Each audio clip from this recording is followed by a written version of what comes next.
Here's Pastor Russ. Hey everybody, as you heard from that intro that said, hey, here's Pastor Russ, joke's on you, it's not Pastor Russ. Hey, Pastor Russ is out there enjoying some lovely time with his wife down in Miami, Florida. So what that means is that you are stuck with the rest of us here. Yes. I am here, Pastor Ruben here. I am in the studio with a couple friends here. We have good old Pastor Matt over on my right, probably your left. I'm not sure how that camera angle's working. Yep. And then we got Pastor Johnny over here on my left. Blast. How you guys doing today? Awesome. Feeling Wonderful, okay? wonderful. Yeah. Good. My wife better be listening. Yeah, mine as well. Yeah. Mine as well. It sounds like we're threatening, and I promise we're not. Kind of. Hey, so we're all here. We're getting real comfortable and recognizing that we're real excited for today. We are going to be talking about a really fun topic today, and it's very on the nose because it's Valentine's Day. Yeah. So today you got the three young bloods of the Fountain of Life, and we are going to be talking about love, sex, and dating. Come on. How's everybody feeling about that? It's going to be good. It's going to be fun. It's going to be something. It is going to be something. We're super excited to be able to do this. We are in the process. I am in the process of sharing this on all of our social media accounts, sharing it on my own stuff. I am sharing it on the Fountain of Life's page as well. We're really excited about this. I think Pastor Matt's going to share it on the source page. If he's not, he's going to do that now. Right. So That wasn't threatening either. Well, I'm also going to be sharing this on my own page as well.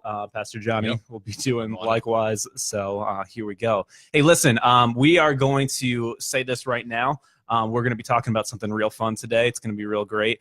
Real interesting topic about love, sex, and dating. So the thing is with all of this, I want to start this off by saying we are all very aware that we are very young in this game. Yes. We're not trying to play games. We're not trying to pretend like we're not. But I do know that from our limited experience, we still have some stuff that we want to talk about. Yeah. Some stuff that we want to be able to share with people about just what we know, what we've experienced, what we are going through in our lives. Because all three of us come from similar yet different understanding. And so we want to be able to talk about exactly what that is. So why don't we do this? How about Pastor Johnny, could you just give us quick 2 minutes about who you are, just let the people know what's going on and everything. All right? I'm sorry. Your wife just sent me a text and said, is Ruben the only one not wearing headphones because it will mess up his hair? The answer is yes. He said, no. She said, hashtag not a team player. Yeah, the answer is absolutely yes. So Pastor Johnny, why don't you let us know? Anyway, back to me. Thanks, Matt, for stealing the spotlight. I'm so sorry. And I'm Pastor Johnny Ferrara. I come from Wilkesboro, Pennsylvania. All right. And my wife grew up in Burlington. And so now we're here and we're enjoying life. I'm the young adults pastor / campus pastor, which will come in Trenton hopefully shortly. Come on. And move, yes, Lord, move. Yes. And then also the junior high pastor here. So do a little bit of everything. Love it. And been in ministry for 9 years and, awesome. And love every second of it. So perfect. Yep. Pastor Matt, tell us a little bit about yourself. Man, I have been here my entire life. I'm 31 years old and loving every minute of it. Guy. Yeah. He's the old one out of the three of us. Yeah. How does that feel, Matt? It feels a little strange. I'm not going to lie. Yeah. You used to be the only young buck. Like our tech director, Andrew, was one of my students. Yeah. Full circle. I feel so old. So my dad's on staff here, and he's been here for an eternity. Literally. Shout out to my dad, Pastor Dave, but I'm just blessed to be here. I'm a student ministries pastor here. Yeah. And loving every second of what I'm doing. Awesome. Pastor Matt, you are recently engaged? Yes. How long have you been engaged? 2 months. 2 months. Pastor Johnny, you have been married for a little while. Yeah. How long have you been married, my friend? 3.5 years. 3.5 years. When's your anniversary? May 30th. May See, 30th. babe, I knew that. He was quick. Yeah. He was quick on his toes. I have been married to my wonderful wife, Meredith. We are coming on 2 years in May 6th. Oh, So yeah. I'm ready for that. And so, again, kind of just what we want to be able to hit on is that Pastor Johnny is married with 2 kids. Pastor Matt is recently engaged. I've been married for 2 years. And I think that while we're in this kind of mindset, when we're in this idea, this romantic day that is Valentine's Day and everything, it's one of those things that I think that we are representing 3 different types of relationships here.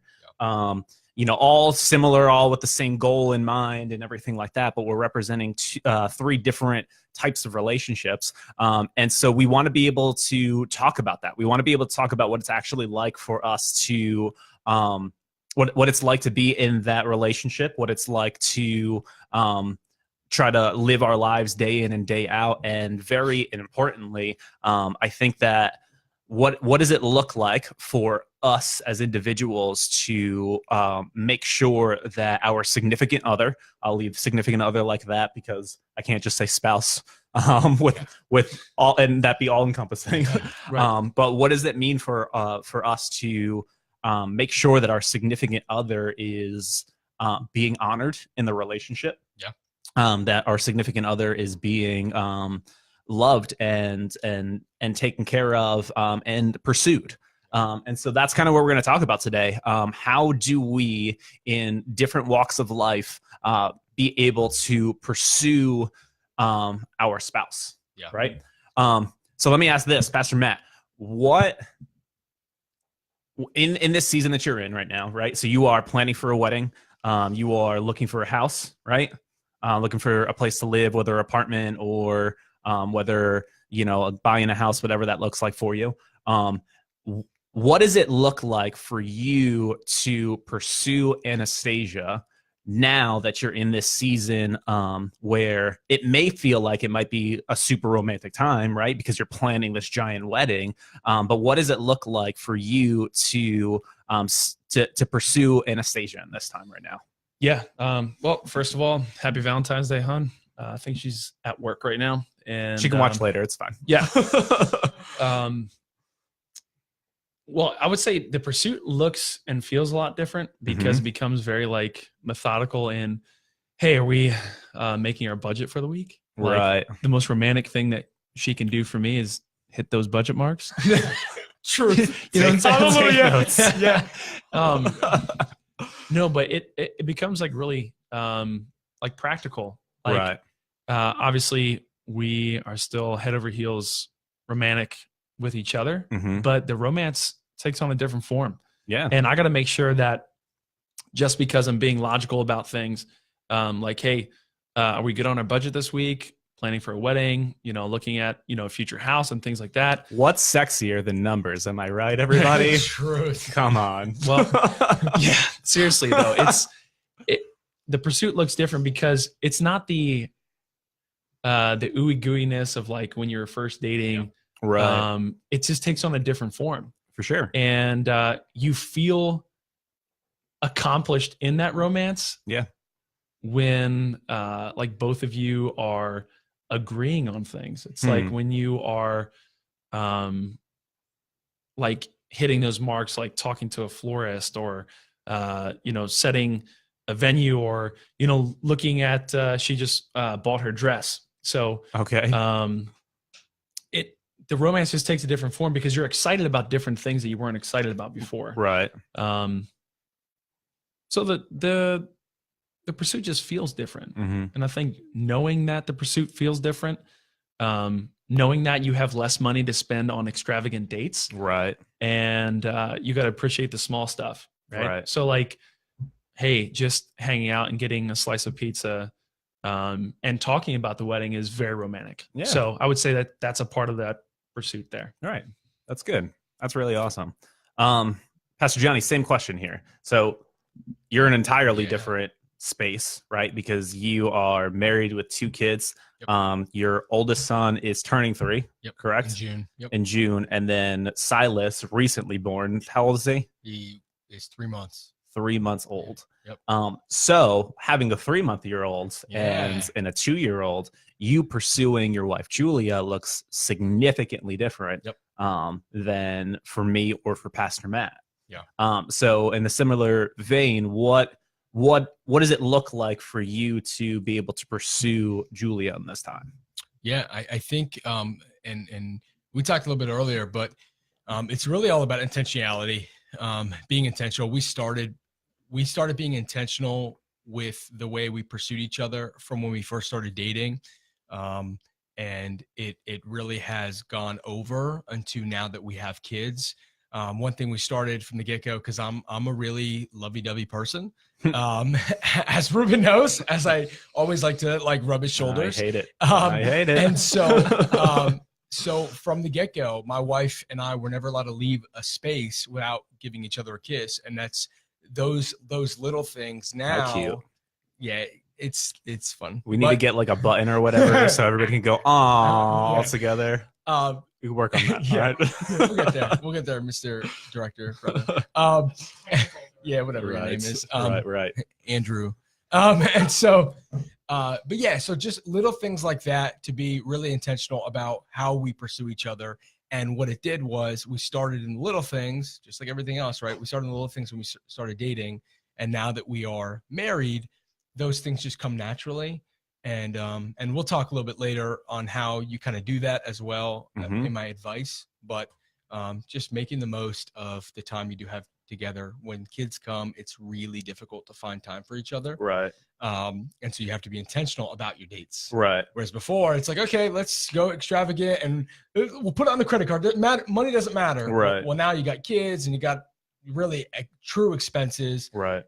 Those dates, you got to be really intentional about how you do your dates and when they happen, and when they do happen, that you really spend good quality time together. That's good. Yeah. Well, I guess here's the thing, and maybe we jumped the gun a little bit, but why is it even important for us to pursue our significant other? Right. It's good. Because I think we just talked about pursuing them. Right. But why is that even important? Yeah.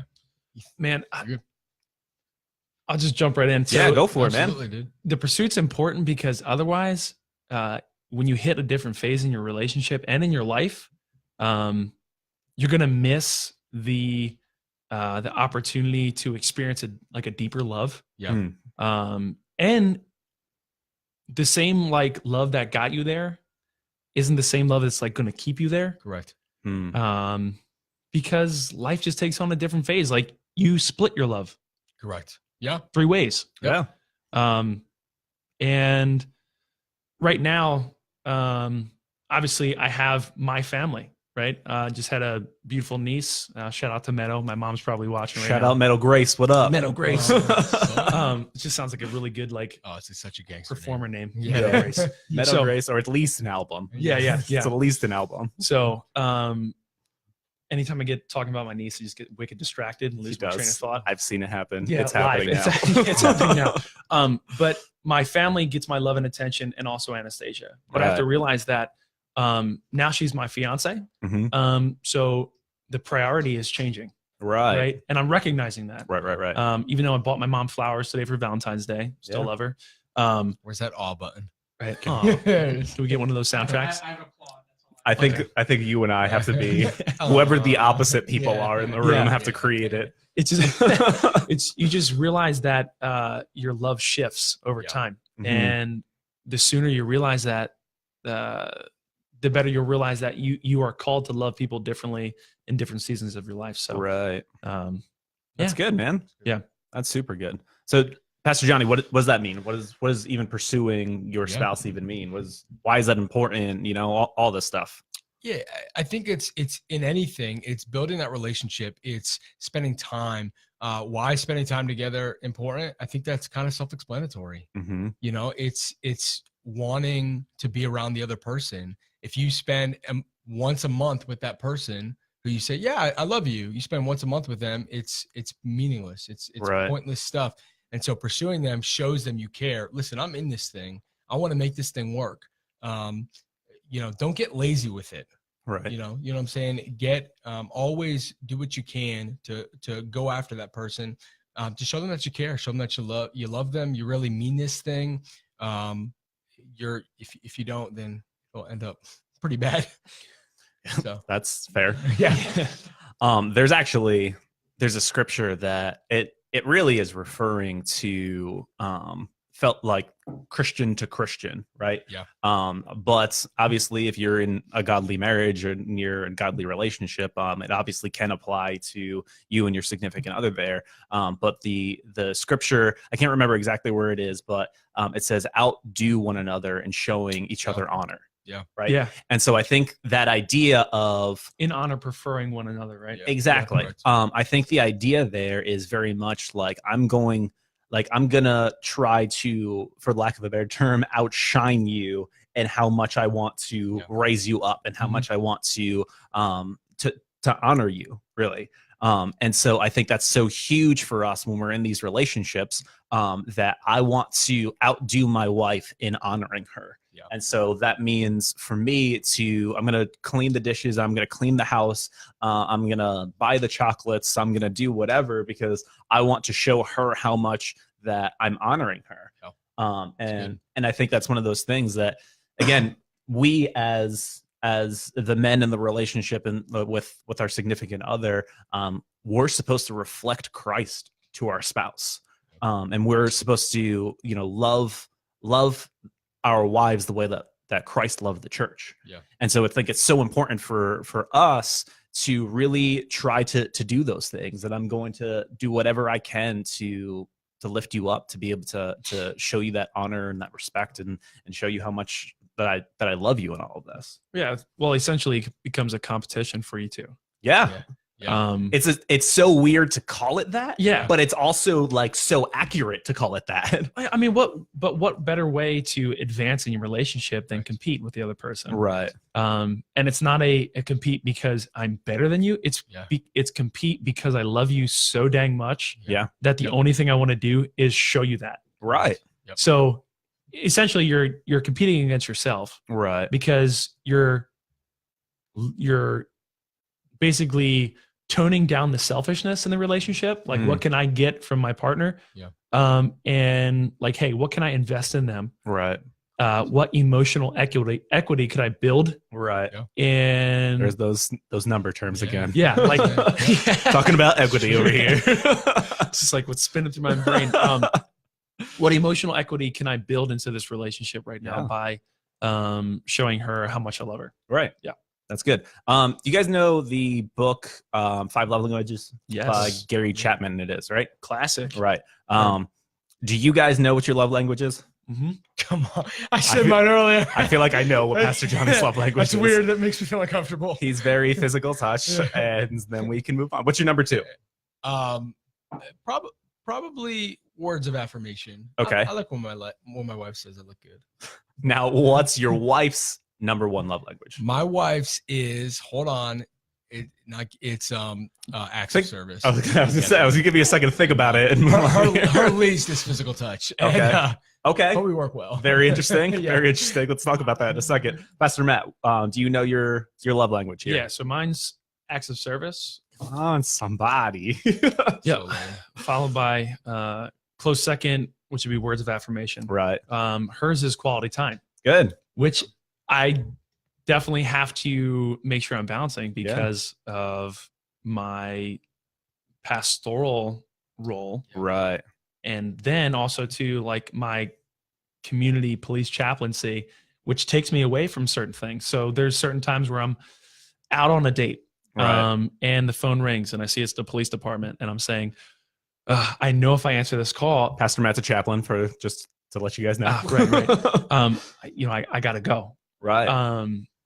So, but her realizing that, knows that I will make up for it somehow, on the back end. Right. Right. So, and hopefully I've built enough equity to allow that to happen. It just looks like Anastasia over here just gets a lot of flowers, a lot of chocolates, lots of gifts, and she's taken care of over here. Yes, she's well taken care of. So my hopefully my top 2 love languages over here are acts of service and words of affirmation. Just like Perfect. you, I Pastor thought Matt. physical touch was one. Nope, not at all, Pastor Johnny. Not a Not at chance.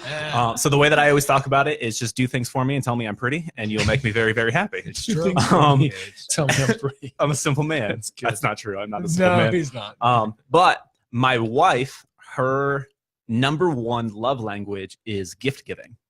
Okay. That is my number 0. I don't like. Yeah, it's not even on the there's spectrum. the love language actually just put out an app recently that allows you to essentially retake the test there, and then it gives you a little bit of a pie chart for you just to see numbers and everything. Okay. Then you can share that with your spouse, and then there's some practical things that they do with that on how you that's can love your spouse the way that they want to be loved, right? Yeah. That's a huge part of what that book is, and a phenomenal book.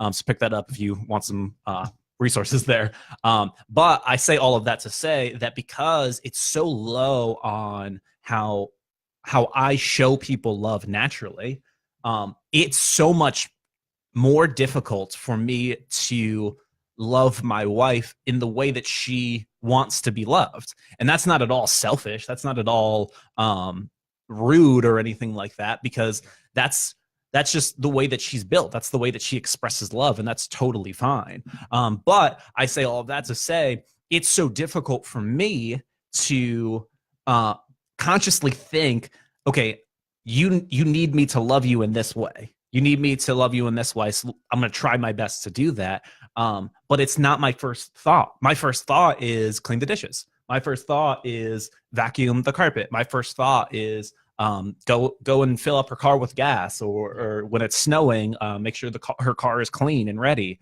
Right. And so sometimes you have these paradigms that happen where you have to work so hard because it might be so opposite to what you're used to. Correct. So Yep. For you, Pastor Johnny, you were talking about the same thing on how you and your wife have such different love languages. Yeah. So what do you do in order to try to pursue your wife in that way that she wants to receive that love? Yeah. So this is huge, man. This was such a game changer for us. For me, all it took was, hey, give me a kiss every once in a while and hold my hand. I mean, that's what it took. But for my wife, He's a simple guy over here. I am. That's all it takes, man. Or just like, give me a hug. But for my wife, that was so difficult for her because she's not a very touchy. Now she's a lot more touchy-feely now because she's married to me for 3.5 years. But She's learned. But she wasn't. Is that how you have kids? Yes, you just hold hands. That's it. Speaking of love, sex, and dating. All of you youth. So that for me, I'm like, that's such a simple thing. Right. For her, it wasn't. But then on the opposite end, she's very acts of service, words of affirmation. Those are her top 2. So for me, I'm like, what do you mean you want me to do the dishes? What do you mean? And I was like, well, I mean, I can do those things for you, but I had to, again, here we go back to that word. I had to be intentional about it. Right. And then the words of affirmation thing, it was just thinking about, and we talked about this earlier, constantly thinking about your spouse and how you can bless them. And so, or your significant other, how you can bless them. And throughout your day going, man, I want to let my girlfriend or fiance know how much I care about them. So I'm going to text her. Why? Because for my wife, words of affirmation is a big deal. Right. For me, I could care less. Now I'm a lot more words of affirmation than I was when Julie and I were first dating. Yeah. So now that's a big deal. But at first it was just hold my hand. Yeah. And now it's become a lot easier to do it. But again, you have to be intentional with it. For sure. I know it's not me. It's not typical for me to maybe do the dishes or put gas in my wife's car. But I need to do those things because it shows her love. Right. Holding hands with her does not show her love. Right. When that happens, she's doing it for you. Correct. She's doing it for herself. Not the other way around. Yeah. Right. That makes perfect sense. Just really being able, again, it's one of those things. Let me honor my significant other. Let me honor my spouse. Let me honor this person and show them as much love as I possibly can in this scenario. You know? So here's another question. Pivoting a little bit here. So we're talking about love, sex, and dating, right? There are people who might be listening, who might click on this later on, who don't really care about anything that we're talking about here because they're in a very opposite an opposite realm, right? Yeah. You know, you're engaged, I'm married, you're married with kids, Pastor Johnny. And so we have people who might be listening and thinking like, okay, well, this entire episode I can click and watch something else and not really have to pay attention to. And so what is something that you, Pastor Matt, would want to say to somebody who is single and might be listening to this? For sure. I'm going to be super sensitive when I say this too, because this is a really touchy subject for some very good reasons. But I would say that if you can realize that singleness is for some a spiritual gift. Yeah. It's a gift. And the Apostle Paul actually prefers it. Right? Didn't mean to get like super biblical or scriptural, but it's the truth. We are here representing the fountain of life as well. Right. Everything that we practically do as people has to have like some scriptural backbone. Yeah, for sure. And Paul says, he who finds a wife finds a good thing, but it is preferable is you stay as I am, single, and live your life for the Lord. And if people can come to a point in their life where them and the Holy Spirit have communion so deeply that the Holy Spirit says, hey, look, you're mine. Right. That's okay. Correct. Right. And that's a good thing. Yeah. And not I would just say, okay, it's a good thing. It's not just okay. Yeah. And we shouldn't force anybody into a relationship. This is something that we can talk about after we kind of throw it around the table, but maybe bring it back to it, is how we view somebody's worth as worth more when they're with somebody. And I think it's wrong. Yeah, absolutely. Because this is the thing. I think so often in our culture, it's so easy for us to simply just be like, because that's so surrounded, you know, we're so surrounded by that. I'm not complete until I'm with somebody else, but you are complete and whole when you are with Jesus. Correct. And that's it. Right. Like when you are found in Christ, you're good. And so I think, you know, Pastor Russ and I were talking about this, I think last week. Jerry Maguire.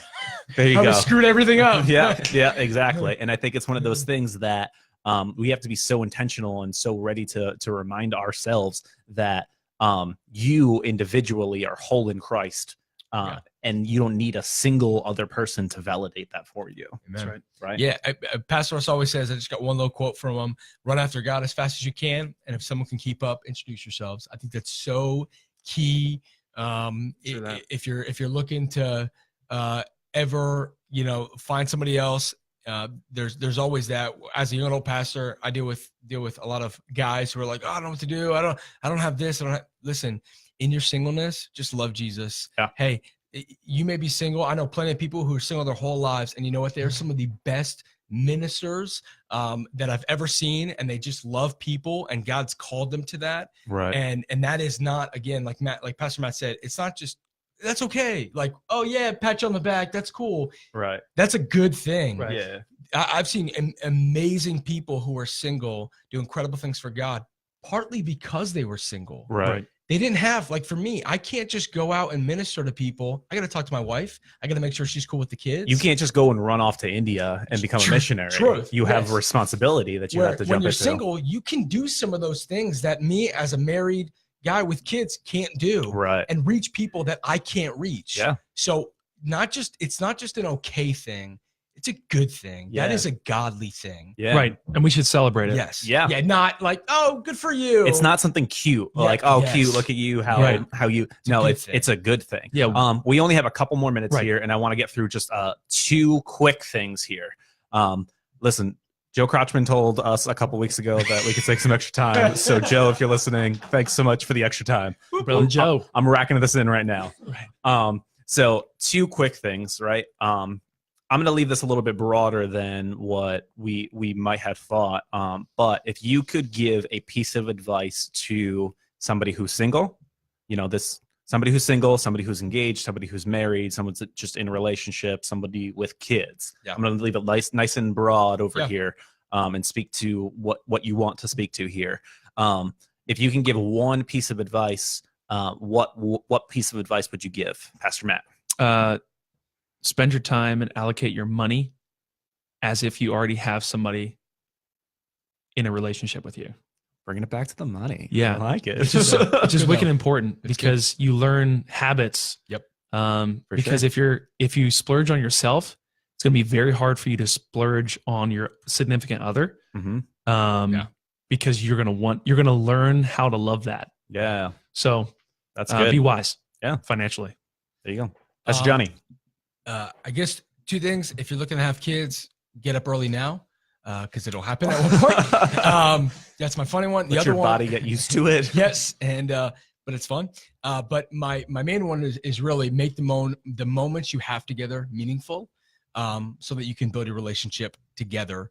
And do that early when you start to do that dating, because what happens is when you have kids, you get very limited moments together. Right. And if they're spent watching TV and no longer communicating with each other, then you say, oh, well, our dates will do that. Well, you may only get 1 date a month. Right. And that's not enough to formulate a good relationship. And then what happens when your kids are 18, they move out of the house, you don't even know each other anymore. Yeah, it's about so start early build to make that those marriage. moments. Yes. Yeah. Build a good relationship. So that's awesome. And then let me just add to that really quick. Regardless of where you are in your relationship status, for lack of a better term, if you are dating somebody, my encouragement to you would be to find a mentor who's married. If you are married, I would encourage you to find a mentor, a mentor couple that you and your spouse both are excited about. And maybe they're 10 years down the road from you with kids or whatever. Learn from them, allow them to mentor you. And then when you're in that place as well, real discipleship can happen by you guys now mentoring somebody else, right? And being able to be a godly representation for another couple. Yeah. So as a couple, I think this is so important as individuals, of course, but as a couple as well, be poured into as you're pouring into somebody else. And then I also just, somebody said this once, be a student of your spouse, be a student of your significant other, just learn how you can serve them and love them more. And yeah. All right. 30 seconds right here. If you have any book recommendation about love, sex, and dating or singleness or whatever it is, hit us up with that. Pastor Matt? I'm going to take Tim Keller's book, The Meaning of Marriage. Okay. Read it twice and then gave it to a friend. All right. And super solid book. Good. Pastor Johnny? Yeah. So the reason I didn't go first and I let Pastor Matt is just in case he took mine. And I think I did. No, you good, dude. No, okay. I saw you on your phone. I was like, let me swing over this way. I knew he was going to do it. So just on a practical aspect, James Dobson's book, Temper Your Child's Tantrum. It's actually children. Yeah, it's really practical. If you got kids, small kids, it's such a good book to get your hands on. We've used it for our son because our son's crazy and wild and loves life. So it's a good book. Temper Your Child's Tantrum. That's good. My recommendation here would be Swipe Right by Levi Lusko. The subtitle right here says it all. It says The Life and Death Power of Sex and Romance. So whether you are single, whether you are dating, whether you are married, I would recommend this book because it really talks about the importance of what it means to stay pure without it being one of those things that is shaming you for having feelings that God has instilled in you. Yeah. I dare say that. All right, everybody. Thank you so much for hanging out with us. Thank you so much for just spending time and listening to us. Hey, we are here. We're really just thinking it's our thing here is that we know that we're young. We know that we don't have all that much of experience, but we want to be able to encourage each other. And we hope that through some of the things that we talked about, that's encouraging to you. So whether you are if you have been married for 50 years, we hope that there was something that you found in there through, our youthful passion or whatever that got you excited and maybe just you do something different with your spouse today or tomorrow, this weekend, or whatever, than what you had been doing, just to what Pastor Johnny was saying, just creating those moments. And, you know, we really hope that we were able to encourage you, because that's really what we as pastors want to be able to do, to encourage and equip you to live your best life for Jesus on this side of eternity. Amen. Right? Love it. Amen. All right, guys, we'll see you later. Hey, we want you to